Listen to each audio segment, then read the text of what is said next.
And you begin to wonder, you begin to question yourself as you have been doing in conspiracy research for so long, talking about chemtrails for 20 years, you know what I mean?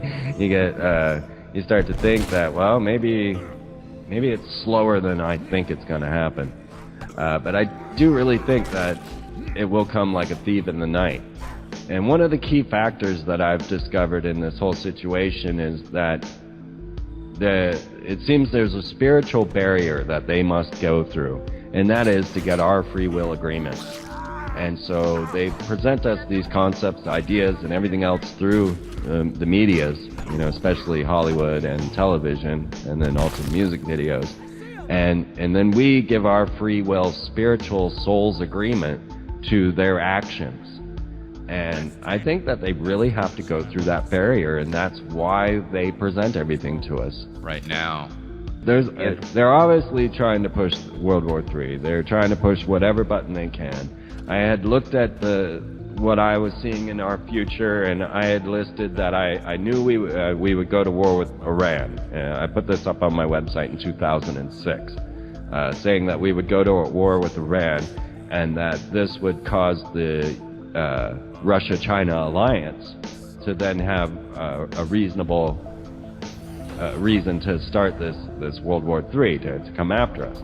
All the while, and what I firmly believe is that they've been sharing the lowest, basest form of America with the rest of the world through, say, Honey Boo Boo or Sex in the City or even Miley's stripper performance at the VMAs.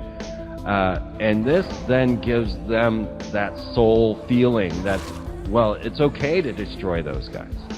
And they've always got to do that as well. The propaganda arm that makes it okay for the rest of the world to say, yeah, wipe them out. And so what I'm seeing is this presentation of America to the rest of the world that we are the great Satan and that we should be eradicated from the world. They want the truthers coming out and showing all of the evils that our government is doing. And I've been saying this all along, that Chicken Little plays a role in this as well. And when they are feeding you this hatred, you got to be very careful that you're not spreading that hatred and causing the very reactions that you're trying to avoid.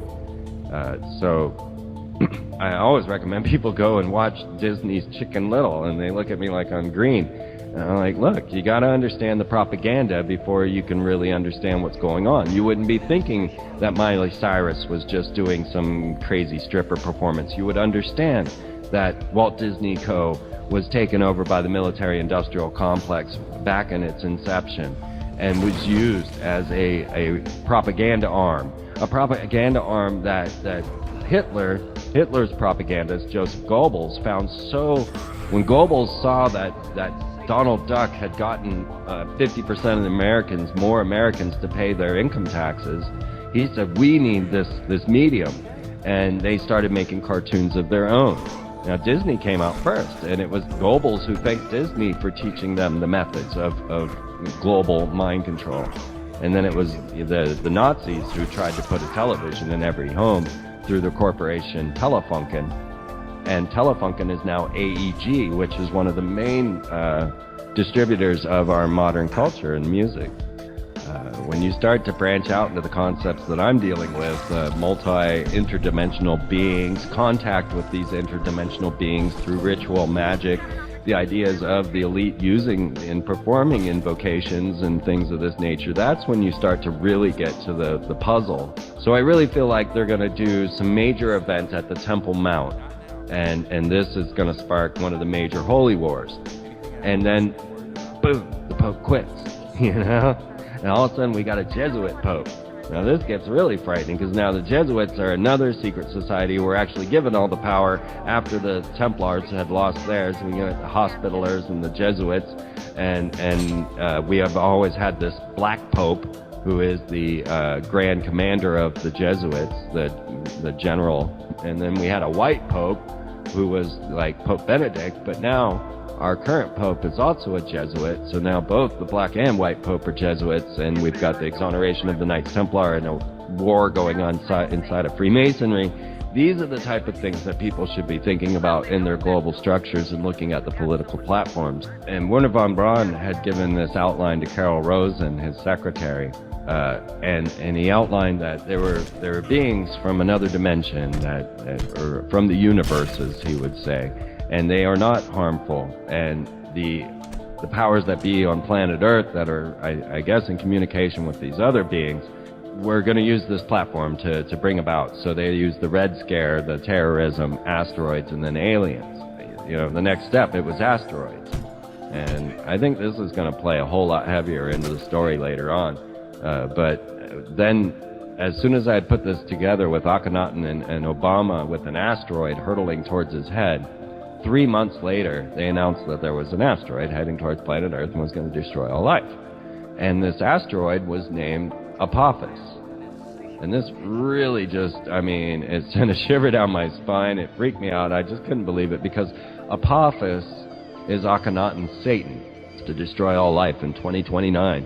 And yet they would then say, well, it's about a 4 in a billion chance that it's actually going to happen, But to put the name out in front of us and to use the threat, and then the asteroids coming into Russia just recently, remember, but the lead scientist that was looking into the bolide conspiracy, the idea that there were no rocks on these fireballs, one suddenly landed in his backyard, and the mystery was solved, right?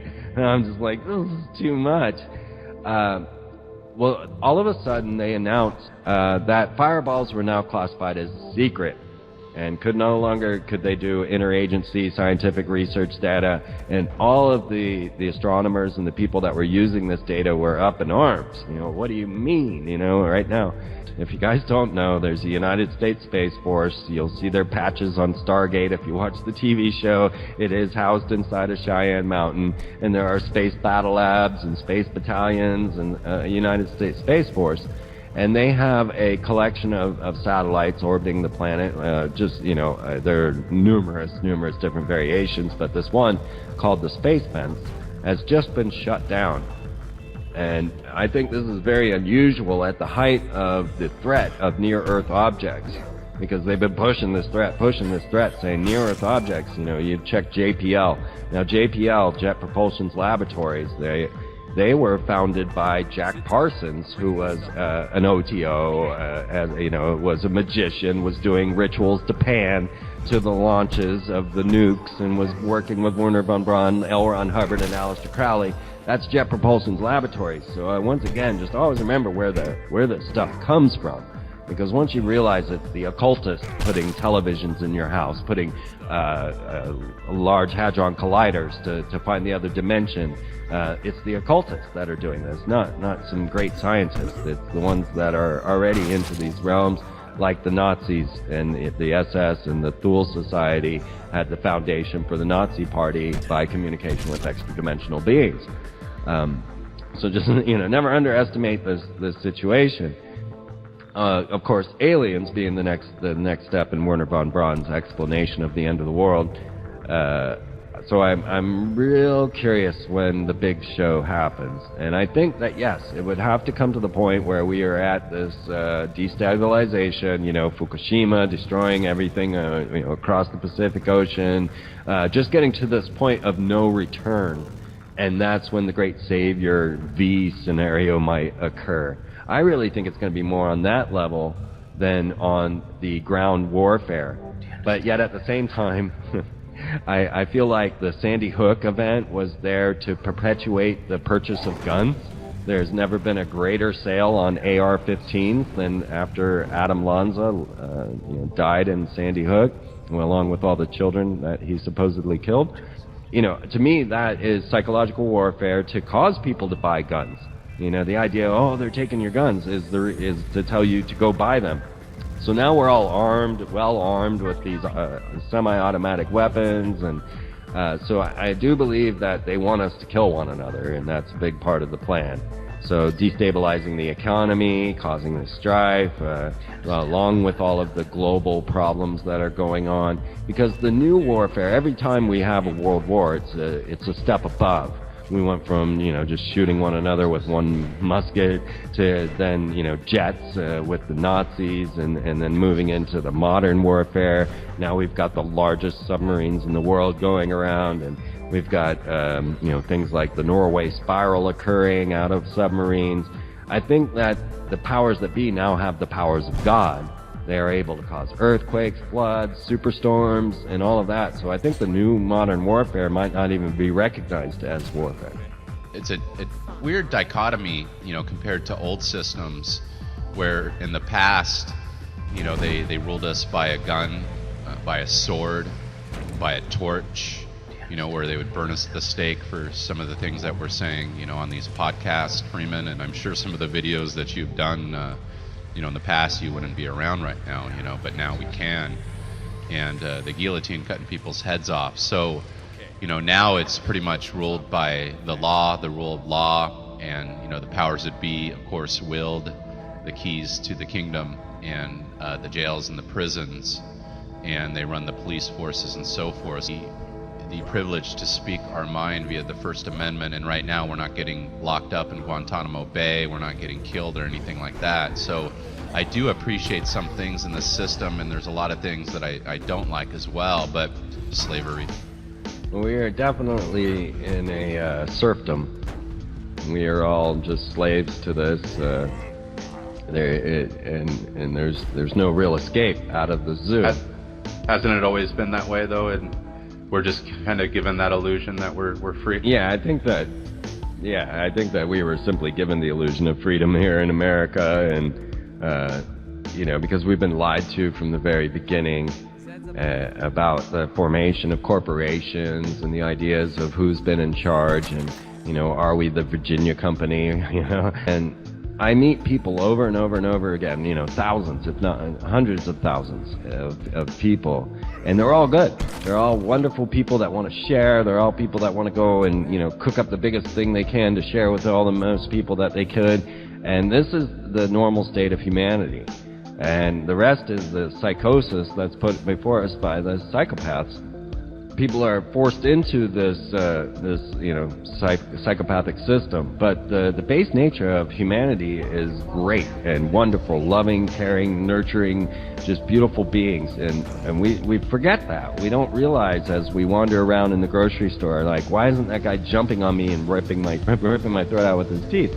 Because that's not humanity, We are all scared now of one another. We've been made shy.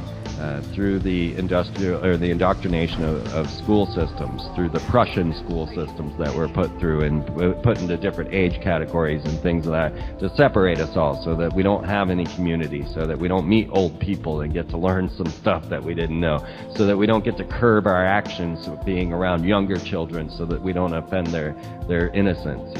We're all separated and migrated into these culture groups of age, which is just horrible. That way society can never grow.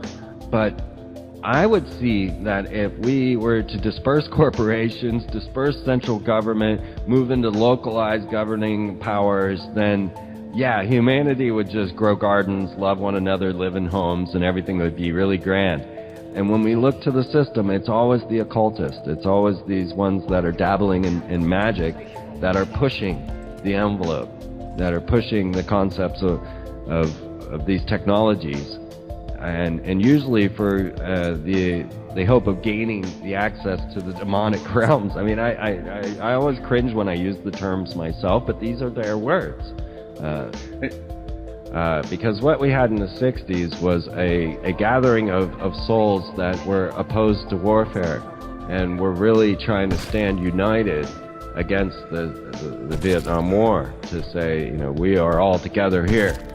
And what occurred was egoistic slip, and the ego is always the path of the Luciferians, the path of these elites that want to guide things, and the ego is the one thing that we really gotta curb. And so they started formulating subsections within this unified group. So what about the African Americans? Don't you deserve rights? What about you women? You deserve rights. Now homosexuality.